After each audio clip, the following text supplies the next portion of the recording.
kekurangan kami ya Allah. Sebab berapa banyak di antara kita yang merasa dengan puasa kita merasa sempurna. Sebab berapa banyak di antara kita dengan sholat kita merasa sempurna.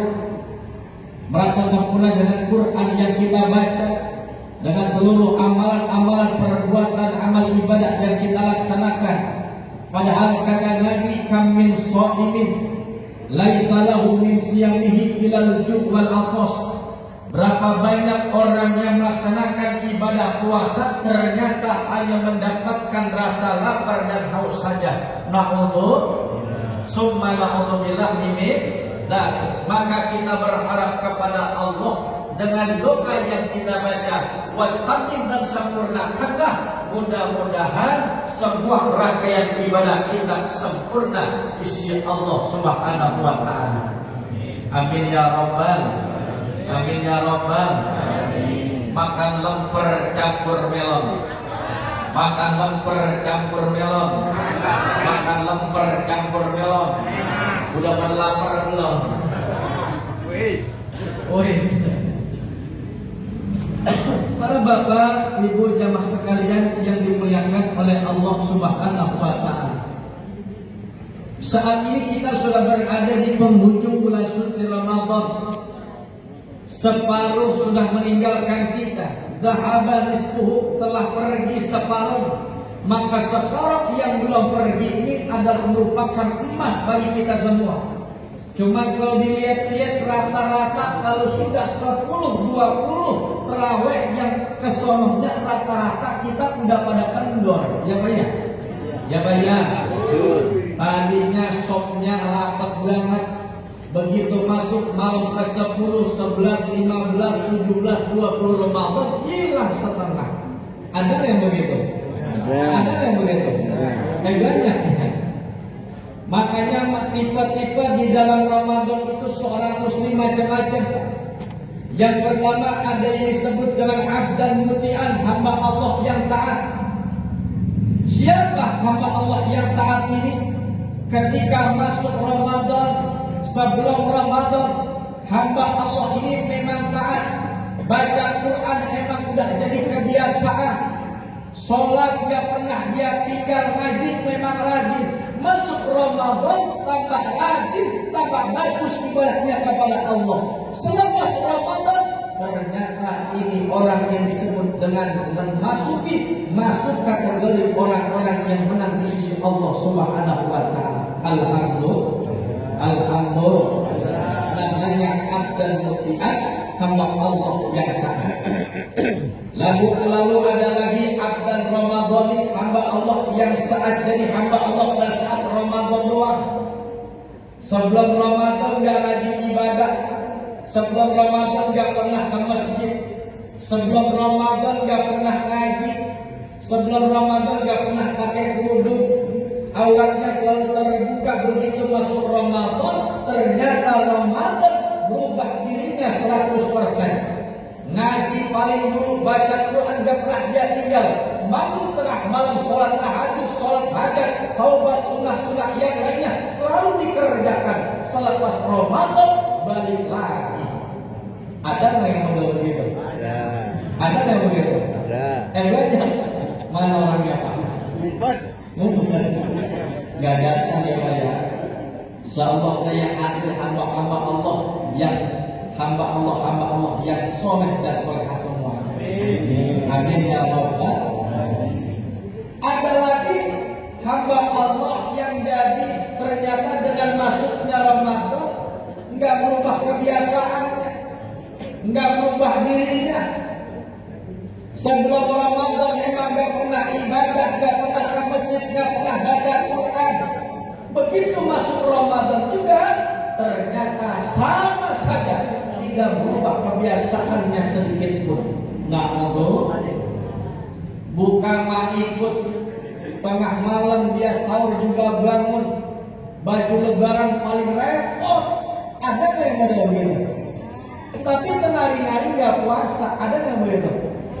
Ada modelnya begitu, ada. Insyaallah nggak ada yang pada sini lah ya. Ini tipe-tipe seorang muslim di dalam Ramadan. Maka Ramadan ini saya katakan merupakan madrasah buat kita, merupakan sekolah buat kita. Sebab saat ini kita ditempa, dididik oleh Allah supaya apa?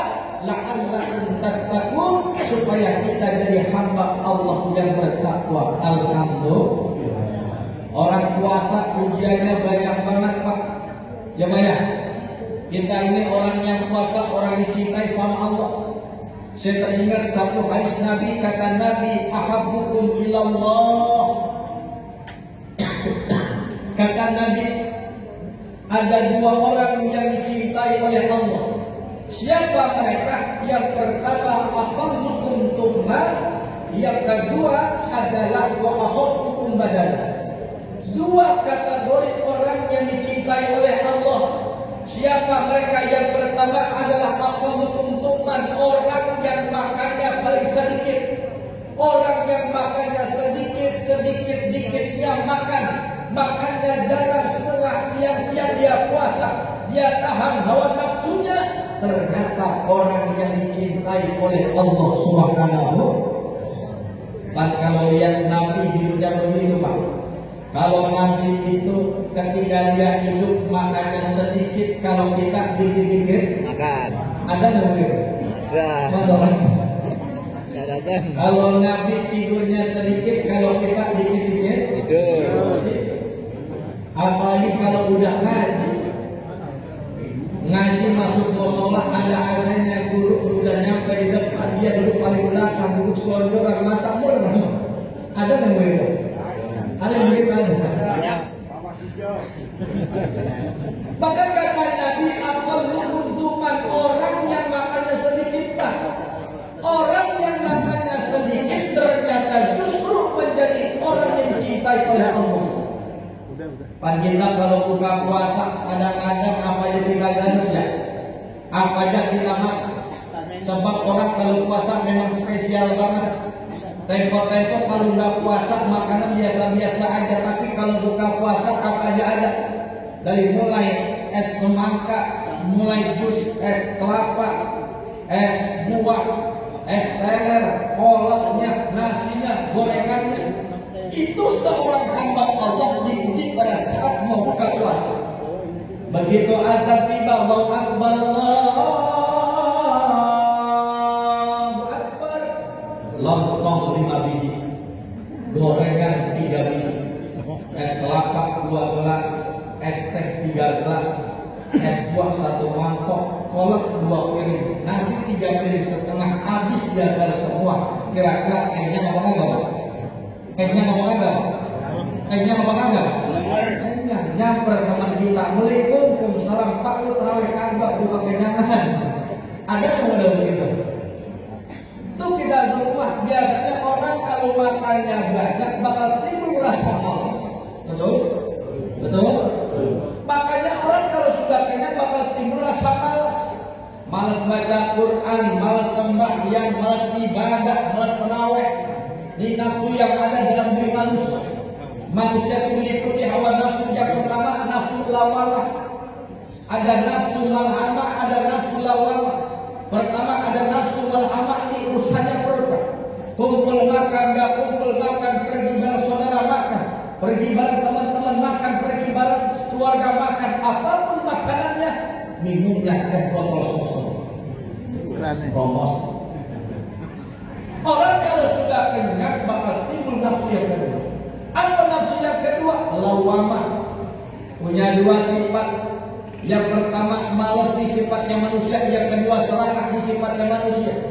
Maka sering timbul dalam diri kita ini rasa malas. Baca Quran, malas sembahyang, tarawih, tadarus, ke mushola. Maka bagaimana menghilangkan rasa malas itu? Ada satu kekuatan namanya doa. Doanya ada yang panjang, ada yang pendek. Coba kita baca bareng-bareng. Bismillahirrahmanirrahim.